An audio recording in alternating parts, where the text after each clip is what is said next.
Olvegant taurius riebalus rekomendavo man mama, kadangi mano žmona laukėsi, tai rekomendavo daugiau gerti jai nėštumo metu, bet prie to pačio prasidėjau ir aš.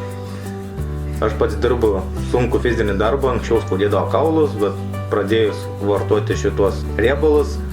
nežinau, nuo jų ar ne nuo jų, bet pagerėjo ir fizinė būklė, ir nuovargis tapo mažesnis,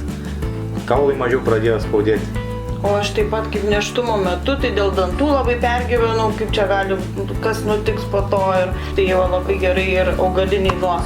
dantų būklei, kaulams, ir jaučiausi energingai ir stipri, vitaminų papildomų jokių negėriau, tik tai va šituos du nėštumo metu, ir mūsų mažytė buvo labai stipri gimusi, netgi daktarai sakė, kad sako, nu tokia jau judri ir labai stipri, ir dabar va, po 4 savaičių taip pat pradėjom duoti mažytei, nes rekomenduoja vaikams vitamino D reikia, kadangi jie turi vitamino D ir papildomai ir K vitamino, ir A vitamino, tai jisai, sakau, yra ir imunitetiniai sistemai, ir kaulams, ir dantims, ir odai rekomenduoju, tikrai ir draugam rekomenduoju, nes